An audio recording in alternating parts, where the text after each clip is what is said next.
Degree, engineering, PG పూర్తి చేసి కూడా ఉద్యోగాలు లేకుండా నిరాశగా ఉన్నారా? బ్యాంకు ఉద్యోగాలైతే బాగుంటాయి కానీ పోటీ పరీక్షల శిక్షణా సంస్థల్లో ఫీజు మీకు భారంగా అనిపిస్తుందా? అయితే ఆలస్యం ఎందుకు? మన వెనిగండ్ల ప్రక్కనే ఉన్న కౌండిన్యపురంలోని కౌండిన్య ఐఏఎస్ అకాడమీలో హైదరాబాద్ నుండి అత్యున్నతమైన ఫ్యాకల్టీతో ఆర్థిక భారం మోయలేని వారికి సేవాభావంతో లాభాపేక్ష లేకుండా కేవలం మంచి ఫ్యాకల్టీతో అతి తక్కువ ఫీజుతో నిర్వహించబడుతున్న మన ఐఏఎస్ అకాడమీలో చేరండి, చేర్పించండి, ఉద్యోగం సాధించండి. వివరాలకు doctor E V Narayana, retired principal, TGPS college, Guntur, founder and chairman cum managing trustee, Guntur, Andhra Pradesh. Cell number 9966112933.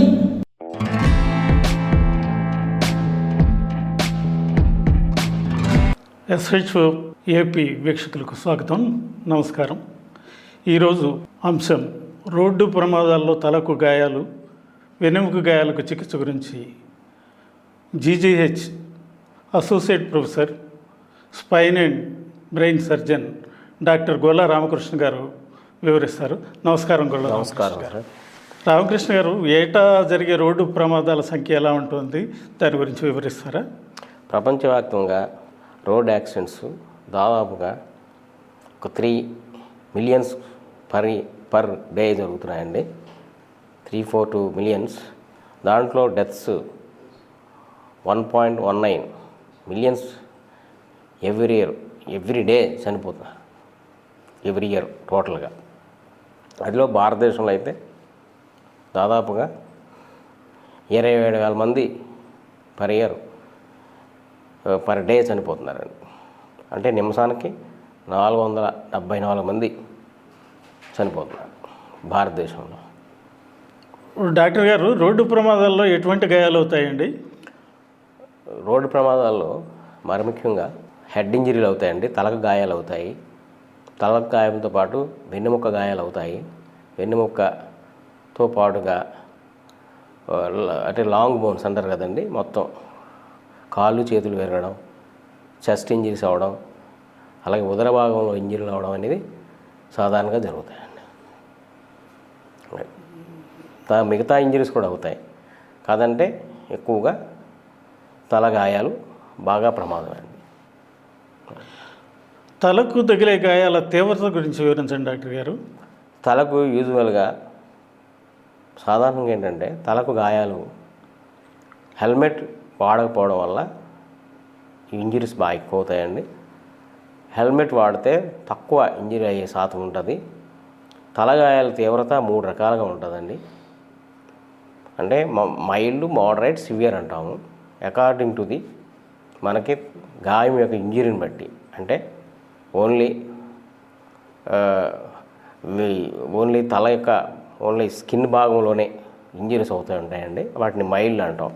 దానివల్ల పేషెంట్కి అంటే మనుషులకి పెద్ద ఇబ్బంది ఉండదు, ఓన్లీ సింపుల్గా ట్రీట్మెంట్ తీసుకుంటే సరిపోతుంది. అలా కాకుండా ఆ పుర్రే భాగం అంటే బోన్స్, స్కల్ ఉంది కదండి, స్కల్ కూడా ఇంజరీస్ అయితే కొన్నిసార్లు ఆ స్కల్ యొక్క ఎముకలు విరిగి బ్రెయిన్ లోపల చొచ్చుకుపోవడం ఇట్లాంటివి జరిగినప్పుడు సివియర్ ఇంజరీస్ అవుతాయి. అదే కాకుండా రక్తనాళాలు అంటే పుర్రే యొక్క స్కల్ యొక్క బోన్స్ విరిగినప్పుడు బ్లీడ్ అయిపోయి ఇంజరీస్ అయితే అక్కడ రక్తం పైభాగంలో బ్రెయిన్ కవరింగ్ యొక్క పైభాగంలో జరిగితే దాన్ని మనం ఎక్స్ట్రాడ్యూరల్ లింఫోమా అంటాము. దానివల్ల కూడా ప్రమాదం తీవ్రత ఎక్కువగా ఉంటుంది. దాన్ని మనం వెంటనే ఆపరేషన్ చేసి తీసేసి నార్మలైజ్ చేస్తే బాగుంటుంది పేషెంట్ అండి. అది కాకుండా సివియర్ ఇంజరీస్, బాగా సివియర్ ఇంజరీస్ ఏంటంటే పేషెంట్కి పైభాగంలో ఇంజరీలు అవ్వచ్చు, లేకపోతే స్కల్కి ఫ్రాక్చర్స్ అవ్వచ్చు, స్కల్ యొక్క బోన్స్ ఫ్రాక్చర్ అవ్వచ్చు. వాటితో పాటుగా so at the same time inside the brain అంటే ఆ బ్రెయిన్ కవరింగ్స్ కానీ, బ్రెయిన్ పైన ఉండేటువంటి రక్తనాళాలు కానీ పగిలినప్పుడు కానీ, బ్రెయిన్ డైరెక్ట్గా పగిలిన లోపల రక్తం క్లాట్ అవుతుందండి. దానివల్ల వచ్చేటువంటి ఏంటంటే సబ్జోరల్ లింఫోమా అంటారు. అంటే బ్రెయిన్ యొక్క పైభాగంలో తగులుతుంది. దానివల్ల కానీ బ్రెయిన్ యొక్క పైభాగంలో తగులుతుంది కానీ అది బ్రెయిన్ నొక్కేస్తూ ఉంటుంది. సో అది ఒక రకమైన ప్రమాదం. అలా కాకుండా బ్రెయిన్ కూడా రప్చర్ అవుతూ ఉంటుంది, అంటే పగిలిపోతుంటుంది. దానివల్ల మెదడు లోపల చితికిపోవడం చితికిపోవడం అండి. అలాంటిదప్పుడు రక్తనాళాలు పగిలిపోయి అక్కడ కూడా బ్లీడ్ అవుతుంది అండి. వీటితో పాటుగా బ్రెయిన్ యొక్క లోపల అంటే మన కంటికి కనపడం ఫోర్స్ వల్ల, బ్రెయిన్ లోపల ఫోర్స్ వల్ల బ్లీడ్ అవుతుందండి. అది కంటికి కనపడదు, మొత్తం డ్యామేజ్ అయిపోద్ది. అదేమంటారంటే రక్తస్రావం లోపల జరుగుతుంది. కానీ అది ఎటువంటి ఆపరేషన్ చేయడానికి కానీ వీలు ఉండదు. ఇప్పుడు నేను చెప్పినవన్నీ ఈ సబ్జోనల్ హెమటోమా కానీ, ఈ ఇంట్రాపాంక్యులర్ హెమటోమా కానీ, ఈ బోన్స్ ఫ్రాక్చర్ అయిపోయి లోపల నొక్కబడడం వల్ల వచ్చేది కానీ అయితే వీటిని ఆపరేషన్ చేస్తూ ఏ విధంగా బ్రతికించవచ్చు. కానీ బ్రెయిన్ అంతా కవిలిపోయింది అంటారు. కవిలిపోవడం అంటే ఏంటంటే బ్రెయిన్లో ఉన్నటువంటి చిన్న చిన్న రక్తనాళాలన్నీ కూడా పగిలిపోయి ట్రామాటిక్ ఎస్సిహెచ్ అంటారండి. అంటే మొత్తం బ్రెయిన్ అంతా కూడా బ్లీడింగ్తో నిలబడుతుంది, కనపడదు. అది ఆపరేషన్ చేయడానికి అది వీలు కాదు. అలాంటిది అయితే ఇంకా మోర్ సివియర్ అండి. సో వీటిని మనకు వచ్చిన పరిస్థితిని బట్టి పేషెంట్ యొక్క సాధారణ కండిషన్లో ఉన్నాడా, కొంచెం ఇబ్బందికరంగా ఉన్నాడా, లేకపోతే బాగా సివియర్గా ఉన్నాడా అనేది మనం పేషెంట్ యొక్క రెస్పాన్స్ని బట్టి ఆధారం చేసుకొని ఆపరేషన్ చేయాలా, లేకపోతే వెంటిలేటర్ పెట్టాలా, మందులతో మనం నివారించవచ్చా అనేది ఆధారపడి ఉంటుంది. డాక్టర్ గారు, ఈ రోడ్డు ప్రమాదాల్లో వెన్నెముక కలిగే గాయాలు, వాటి తీవ్రత, చికిత్సా విధానాల గురించి వివరిస్తారా? యూజువల్గా ఏంటంటే వెన్నెముక కూడా చాలా ప్రమాదకరమైందండి. బ్రెయిన్ అయితే బాగా సివియర్గా ఇంజరీ అయిందనుకోండి, పేషెంట్ చనిపోతాడు, సడన్గా చనిపోతాడు. సో అది ఒక ఆస్పెక్ట్లో ఫ్రాక్చర్ ఆఫ్ ఈజీగా జరిగేటువంటి పరిస్థితి. కానీ ఏంటంటే ఈ వెన్నుపాము ఇంజరీస్ అయినప్పుడు ఏమవుతుందంటే పై భాగంలో అంటే మెడ యొక్క భాగంలో కాక ఇంజరీస్ అయితే సివియర్గా జరిగినట్లయితే కాళ్ళు చేతులు రెండు చచ్చిపడిపోతాయి. దాంతోపాటు కాళ్ళు చేతులు చచ్చిపడిపోవడంతో కాకుండా అంటే యూరిన్, మోషన్ ఇవి కూడా పేషెంట్కి తెలియదండి.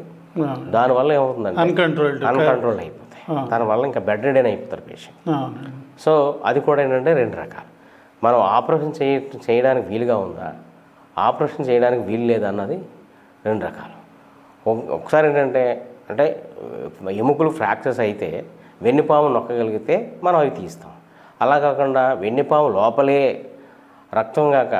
రక్తంతో నిండిపోయింది అనుకోండి, ఆ రక్తస్రావంతో అలా నిండిపోయి మొత్తం అంతా నిండిపోతే దాన్ని ఆపరేషన్ చేయడానికి కుదరదు. ఇంకా శస్త్రచికిత్సకి అవకాశం ఉండదు. ఓన్లీ మందులతోటి, ఫిజియోథెరపీ తోటి అట్లా పేషెంట్ని మనం ఎంతవరకు ఇంప్రూవ్మెంట్ వస్తుందో చూసి చేయగలం తప్ప పూర్తిగా మనం తెలియపరచలేము ఎలా ఉంటుంది ఏంటన్నది. అదే అండి. ఈ వెన్నుపాముకు జరిగే గాయాల గురించి వివరించండి పూర్తిగా.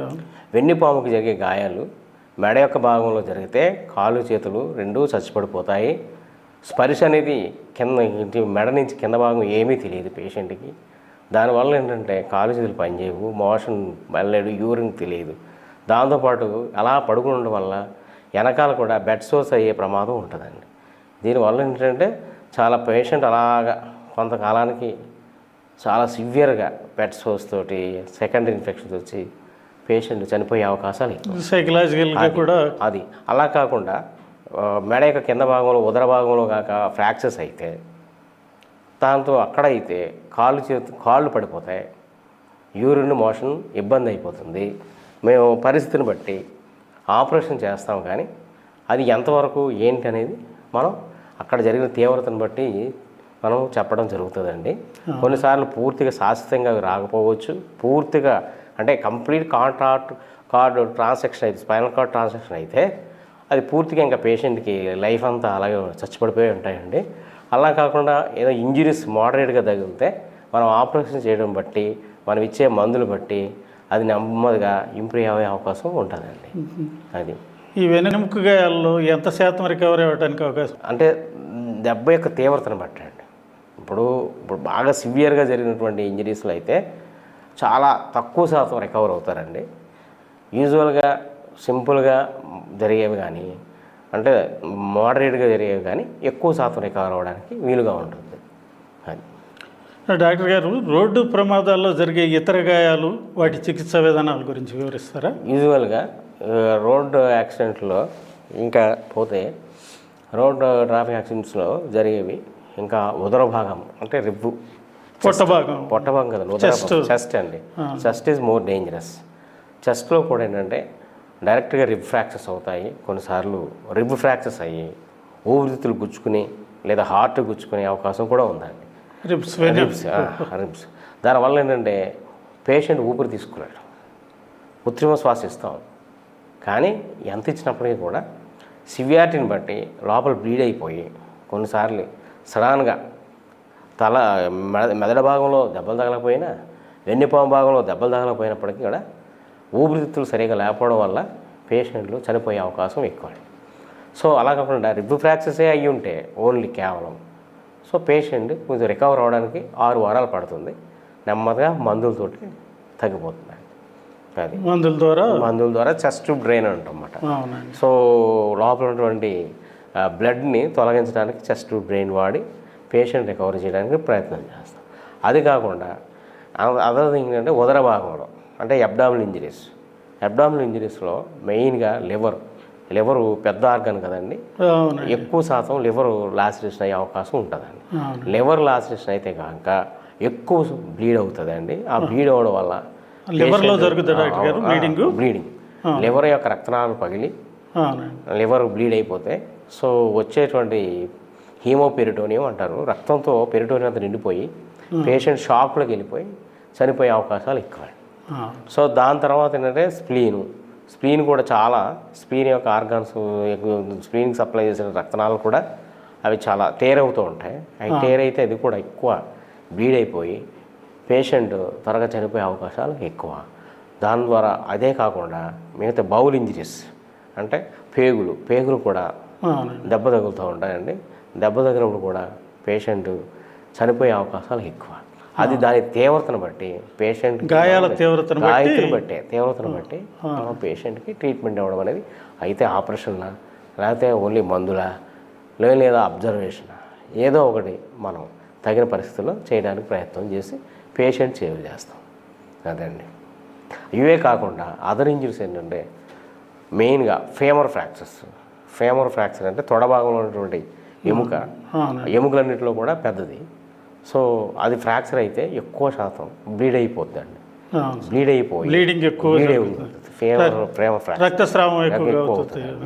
అయినప్పుడు ఏంటంటే యూజువల్గా దానివల్ల కూడా పేషెంట్ షాక్లకు వెళ్ళిపోయి చనిపోయే అవకాశాలు కూడా ఎక్కువ.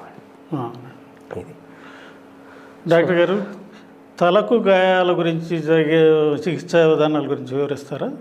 తలకు చికిత్స అనేవి ఏంటంటే చెప్పాను కదండి మీకు, సింపుల్ గాయాలు అయితే మనం పేషెంట్ వచ్చినంటే పేషెంట్కి సింపుల్గా కట్ అయితే చూచర్ చేసి స్టెరైల్గా యాంటీబయాటిక్ ఇచ్చి చక్కని డ్రెస్సింగ్ చేసి పంపిస్తాం.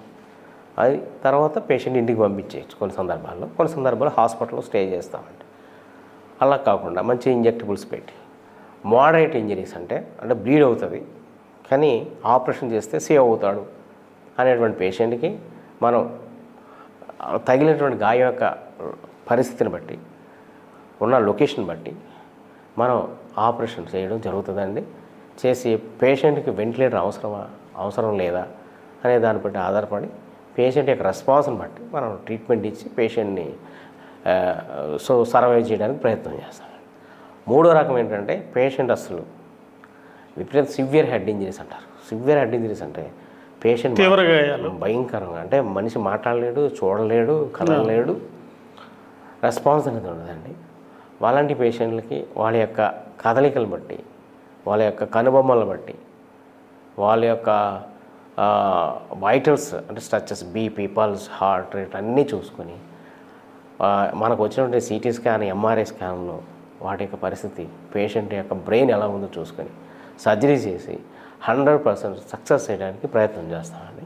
అలా సివియర్ హెడ్ ఇంజరీలో చాలా అంటే 30 to 40% మాత్రమే సర్వైవ్ అవుతారు. 60% చనిపోతారు. మోర్టాలిటీ ఎక్కువ. సో అందుకే మన పేషెంట్లకి మనం చెప్పే జాగ్రత్తలు ఏంటంటే ఎవరైనా సరే పేషెంట్ కార్లో వెళ్తే సీట్ బెల్ట్ వాడుకోవాలి. డెఫినెట్లీ సీట్ బెల్ట్ వాడుకోవాలి. అలాగే డ్రైవర్ కూడా డ్రింక్ చేయకూడదు. యూజువల్గా డ్రింక్ చేయకూడదు. నైట్ స్లీప్లెస్నెస్గా ఉండకూడదు, ప్రాపర్గా నిద్రపోవాలి. సో ఎక్సెసివ్గా ఈ సెల్ ఫోన్లు అవి చూస్తూ డ్రైవ్ చేయకూడదు. అంటే ఎమర్జెన్సీ అయితే తప్పదు చూడాలి, అంటే ఊరికే సెల్ ఫోన్ ఒకవైపు ఇలా చూసుకుంటూ ఒకవైపు సింగిల్ స్టీరింగ్ పెట్టుకుని చాలామంది మనం చూస్తూ ఉంటాం. అలాగా ఒక చేతితో స్టీరింగ్ పట్టుకొని ఒకే చేతితో steering plus horn with moment of the eye, ఇది మోర్ డేంజర్. అట్లా కాకుండా ప్రాపర్గా మరీ యూజువల్గా అయితే డ్రైవర్ ఏంటంటే డ్రైవ్ చేస్తున్నప్పుడు ఫోన్ సైలెంట్లో పెట్టుకోవడం మంచిది. అట్లా కాని పక్షంలో నాకు చాలా ఇంపార్టెంట్ కాల్స్ వస్తాయి అన్నప్పుడు కొంచెం ఫోన్ కార్ పక్కకు పెట్టి మాట్లాడి ఇవన్నీ నివారణగా ప్రమాదాల నివారణ చర్య బాగుంటుంది. అది కాకుండా ఉంటే అది కాకుండా ఉంటే సీట్ బెల్ట్ ప్రాపర్ వే అందరూ పెట్టుకోవాలి, తగు జాగ్రత్తగా ఉండాలి. తర్వాత స్పీడ్ బ్రేకర్స్ దగ్గర స్లోగా వెళ్ళడం నేర్చుకోవాలి. ఎందుకంటే స్పీడ్ బ్రేకర్స్ దగ్గర కూడా చాలామంది చాలా నిర్లక్ష్యంగా స్పీడ్ బ్రేకర్స్ ఏమవుతాయి అని చెప్పి స్పీడ్కి వెళ్ళిపోతారు. దానివల్ల ఏంటంటే స్పైనల్ కార్డు యొక్క డిస్క్లు అనేవి ఉంటాయండి, ఆ డిస్క్లు అరిగిపోతాయి. ఆ డిస్క్లు విర్టెబ్రాస్ మధ్య ఉన్నటువంటి ఆ డిస్క్ భాగం సాఫ్ట్గా ఉంటుంది, అది మనం వంగడానికి ఉపయోగపడుతుంది, మనం ఏ పని చేసినా ఫ్లెక్సిబుల్గా చేయడానికి ఉపయోగపడుతుంది. అలాంటిది ఏమవుతుందంటే అది ఎక్సెసివ్ ప్రెజర్ వల్ల అది బయటకు వచ్చేసి రూట్స్ నొక్కేయడం వల్ల మనకి లేనిపోని సమస్యలు అనేవి, వెన్నెముక యొక్క సమస్యలు తీవ్రత అనేది పెరిగిపోతూ ఉంటుంది. ఇట్లాగా చేయాలి. అదే బైక్ మీద వెళ్ళేవారు కంపల్సరీగా హెల్మెట్ పెట్టుకోవాలి. At the same time slow driving చేసుకోవాలి. మోర్ దెన్ మనకి గవర్నమెంట్ ఇచ్చినటువంటి అకార్డింగ్ టు స్పీడ్, టౌన్లో అయితే ఎలాగా, లోకల్ అయితే ఎలాగా, రూరల్ అయితే ఎలాగా, అలా కాకపోతే హైవేస్ మీద అయితే ఎలా, అకార్డింగ్ టు ది గవర్నమెంట్ ఇచ్చినటువంటి స్పీడ్ రూల్స్ ప్రకారంగా బైక్ కానీ కార్ కానీ డ్రైవ్ చేయాలి. యూజువల్గా ఏంటంటే బైక్ మీద వెళ్ళే వాళ్ళు ఇద్దరు కూడా హెల్మెట్ పెట్టుకోవాలి. ఎక్కువ మంది లోడ్ మాత్రం పెంచుకోకూడదు. యూజువల్గా ఏంటంటే నేను అబ్జర్వ్ చేసింది ఆటోస్లో యూజువల్గా ఎంత ఉంటుంది కెపాసిటీ అంటే 8 మెంబర్స్ ఉంటుంది. 8 మెంబర్స్ తీసుకురావాలి. 7 సీటర్ ఉంటాయి, తక్కువ సీటర్ కూడా జనరల్గా. అవును, కానీ వీళ్ళు పెళ్ళిళ్ళని, పండగలని, స్కూల్ అని ఎట్లాంటి సమయాలు ఏం చేస్తారంటే డ్రైవర్స్ ఎక్కువ మందిని ఎక్కించేసుకుంటారు, ఓవర్లోడింగ్. దానివల్ల ఏం చేస్తాడు వాడు డ్రైవ్ చేస్తున్నప్పుడు ఏం చేస్తాడు డ్రైవర్ టర్న్ చేస్తున్నప్పుడు ఇబ్బందికరంగా ఉండి ఒకేసారి బోల్తా కొట్టే అవకాశాలు, స్కిడ్ అయిపోతారు. దానివల్ల అన్నెసరీ యాక్సిడెంట్స్ మనం తెచ్చిపెట్టుకుంటారు. Overloading is a dangerous, less protection is a dangerous, అలాగే less consciousness is also very dangerous. వీటన్నిటి నుంచి తగు జాగ్రత్తలు తీసుకుంటే, విధి విధానాలు తీసుకుంటే మనం రోడ్ ట్రాఫిక్ యాక్సిడెంట్స్లో వరల్డ్ వైజ్గా తగ్గిస్తారు. ఇప్పుడు ప్రస్తుతం హైయెస్ట్ రోడ్ యాక్సిడెంట్స్ జరుగుతున్నది మన భారతదేశం. తక్కువ నార్వే. అలాగే మన భారతదేశంలో కూడా highest accidents Uttar Pradesh, second Sikkim, ఇంకా కేరళ ఈజ్ బెస్ట్. సాధారణంగా డ్రైవర్లు ప్రాపర్గా నిద్రపోవాలండి. నిద్ర లేకపోవడం వల్ల ఎక్కువ శాతం ఎర్లీ మార్నింగ్ యాక్సిడెంట్లే జరుగుతున్నాయి. ఎందుకని అబ్జర్వ్ చేస్తే వారు ప్రాపర్గా నిద్ర వచ్చే సమయంలో కూడా చిన్న అశ్రద్ధ చేయడం వల్ల ఏమవుతుందిలే అని అనుకుంటే అది స్పీడ్గా వేగంగా వెళ్తున్న వాహనం కాబట్టి రోడ్ యాక్సిడెంట్ అంటే వీళ్ళే వెళ్ళి ఎదుటి వారిని గుద్దేయడం జరుగుతుంది. అదొకటి. లేకుండా డ్రైవర్ అనేది తగిన విశ్రాంతి అనేది తీసుకోవాలి ఒకటి. రెండో విషయానికి వస్తే డ్రైవ్ చేస్తున్న సీట్లో కంఫర్ట్గా ఉండాలి. అది లేకుండా పక్కనున్న సీట్లో ఒక వ్యక్తి కూర్చుంటే పర్లా, అట్లా కాకుండా ఒక వ్యక్తితో పాటు ఇద్దరిని కూర్చోబెట్టేసి ఈయన కూడా డ్రైవ్ చేస్తూ ఉంటే ఈయనకు ఉన్నటువంటి డిస్కంఫర్ట్, బ్రేక్ వేసినప్పుడు కానీ లేదా స్టీరింగ్ డ్రైవ్ చేస్తున్నప్పుడు కానీ ఇబ్బంది కలగడం వల్ల టర్నింగ్ పొజిషన్లో ఎక్కువ శాతం రోడ్ యాక్సిడెంట్స్ జరగడం అనేది జరుగుతుంది. దీన్ని బట్టి డ్రైవర్ కంఫర్ట్గా కూర్చోవాలి, ప్రాపర్గా రెస్ట్ తీసుకోవాలి. దాంతోపాటుగా ఎక్కువ మందిని తన సీటు పక్కన కూర్చోబెట్టకుండా తీసుకెళ్తే చాలా మటుకి రోడ్ యాక్సిడెంట్స్, దాంతోపాటు డ్రింకింగ్, స్మోకింగ్ ఈ రెండూ చేస్తుంటారు. యూజువల్గా అబ్జర్వ్ చేసింది ఏంటంటే డ్రైవర్ అనేది స్మోక్ చేస్తాడు, సేమ్ డ్రింక్ చేసిన తర్వాత స్మోక్ చేస్తూనే ఉంటాడు. అట్లా చేయకుండా వాళ్ళకి అవసరమైతే రెస్ట్ తీసుకొని తర్వాత మాత్రమే డ్రైవ్ చేస్తే ఎక్కువ శాతం దేశంలోనే, ప్రపంచంలోనే, రాష్ట్రంలోనే ఎక్కడైనా సరే మనం రోడ్డు ప్రమాదాలను తగ్గించవచ్చు. ద సేమ్ టైం ఎక్కువ ప్రాణాలని మనం కాపాడగలుగుతాం. కాబట్టి ఈ విధంగా రోడ్డు యాక్సిడెంట్స్ మనం నివారించడానికి పేషెంట్స్ అనే భావం కాకుండా ప్రజలందరూ రోడ్ యాక్సిడెంట్ లేకుండా ఉండాలంటే క్రమశిక్షణతో ట్రాఫిక్ రూల్స్ ఫాలో అయ్యి జాగ్రత్తగా డ్రైవ్ చేస్తే మనకి వీటన్నిటి నుంచి తప్పించుకోవడానికి వీలుంటుంది. ఈ రోడ్డు ప్రమాదాలు నివారణ చర్యలు, చికిత్సా విధానాల గురించి చాలా చక్కగా వివరించారు డాక్టర్ గారు రామకృష్ణ గారు. నమస్కారం. Thank you sir.